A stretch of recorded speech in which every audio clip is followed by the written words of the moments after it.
Tu rumahnya Papa. Hai semua, ini cerita tentang Puan Salma dan keluarganya.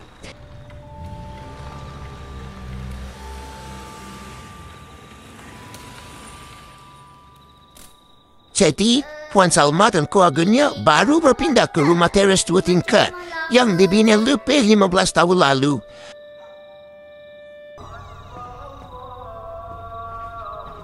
Lengkap, serba satu dan baru. Selepas seminggu menetap, beliau mula menghadapi beberapa masalah berkaitan dengan sistem elektrik di rumah tersebut. Yang pertama, lampu di ruang tamu sering berkelip-kelip dan sesekali padam, walaupun suis dalam keadaan on.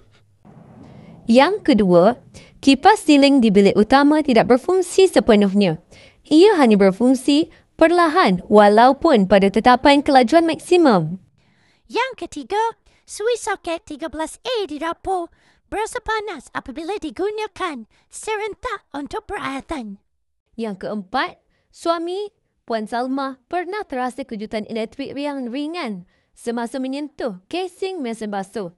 Dan masalah yang terakhir yang Puan Salma hadapi ialah pemeriksaan awal menunjukkan tiada pemasangan sistem perlindungan seperti ELCB dan sambungan pendawaian yang tidak teratur di kotak DB utama. Oleh yang demikian, Puan Salma risau akan keselamatan keluarganya dan memohon bantuan daripada anda, iaitu kami, satu pasukan untuk membincangkan cadangan penyelesaian yang teknikal dan profesional untuk membantu Puan Salma dan keluarganya.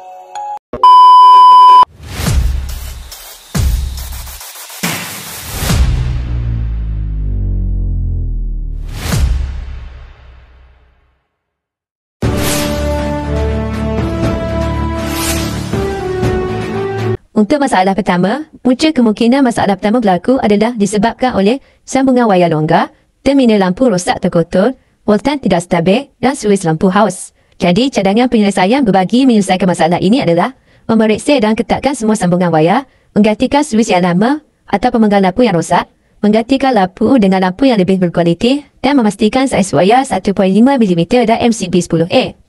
Untuk masalah kedua, punca kemungkinan berlaku adalah disebabkan oleh kapasitor kipas rosak, dari motor haus, voltan rendah dan regulator kelajuan rosak.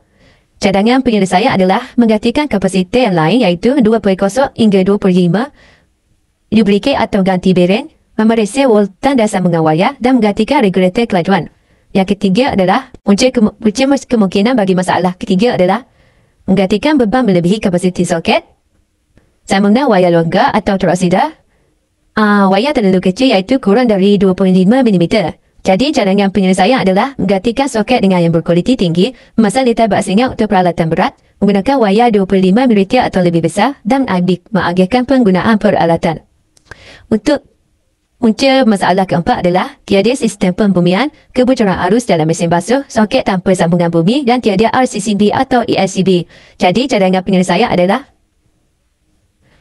pasal sistem pembumian lengkap, memasang RCCB 30A di papan DB, menggantikan soket dengan 3P yang dibumikan dan memeriksa dan baiki mesin basuh. Untuk punca bagi masalah kelima adalah sistem elektrik lama, kotak DB terlalu kecil, tiada label dan susunan kabel dan tiada bab pembumian berasingan.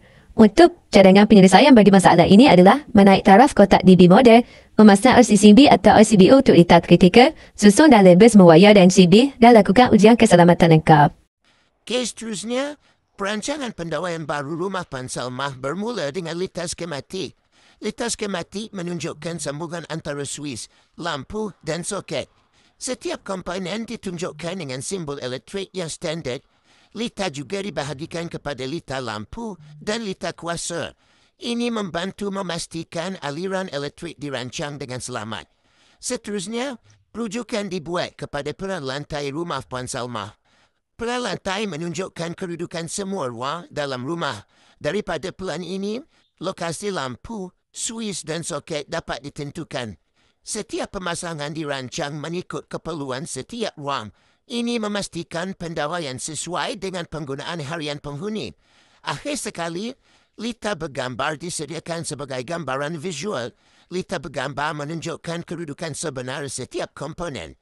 Ia membantu memastikan pemasangan dilakukan dengan tepat. Gabungan ketiga-tiga dokumen ini melengkapkan perancangan pendawaian. Pendawaian rumah Puan Salma menjadi lebih selamat dan tersusun.